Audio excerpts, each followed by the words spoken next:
नमस्कार, स्वागत आहे तुमचं माझ्या एका नवीन रेसिपीमध्ये। आज आपण उपवासाचा डोसा बनवणार आहोत। रेसिपी स्किप न करता पूर्ण बघा, लाईक, शेअर आणि सबस्क्राईब करा। उपवासाचा डोसा बनवण्यासाठी आपण इथे 1 कप भगर घेतलेला आहे। हे मिक्सरमधून वाटून घेऊया। आपण हे साबुदाणा 3/4 कप हे वाटून घेऊया। अशा प्रकारे आपल्याला भगर आणि साबुदाणा वाटून घ्यायचा आहे।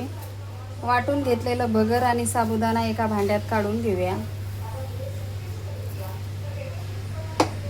पिठामध्ये आपल्याला अर्धा चमचा मीठ टाकायचं आहे, अर्धी वाटी दही, थोडं थोडं आपल्याला पाणी टाकून सरसरीत बॅटर बनवून घ्यायचं आहे।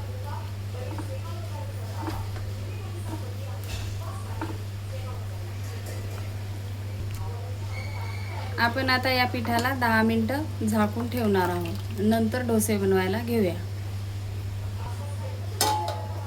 सोबत खाण्यासाठी आपण चटणी बनवून घेऊया। इथे खोबरं घेतलेलं आहे, ओलं खोबरं, मिरची,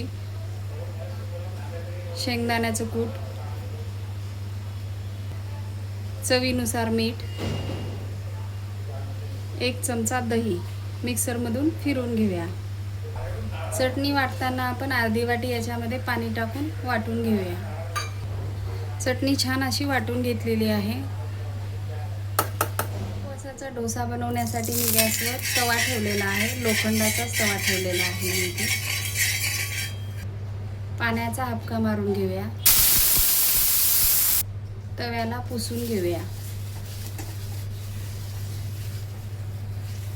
आपण आता डोसा टाकून घेऊया।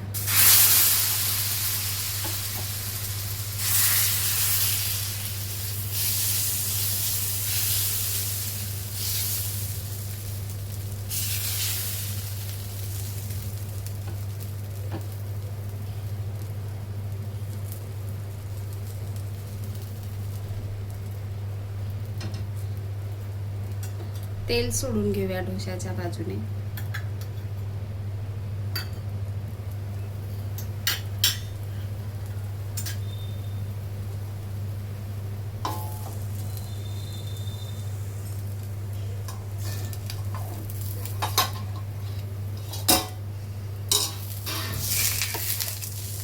डोशाला आता आपण पलटी करून घेऊया।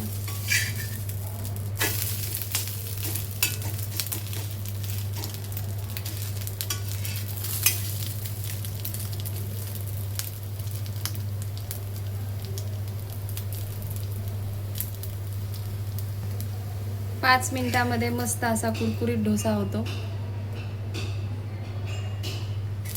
अशा प्रकारे आपण आता सगळे डोसे बनवून घेऊया।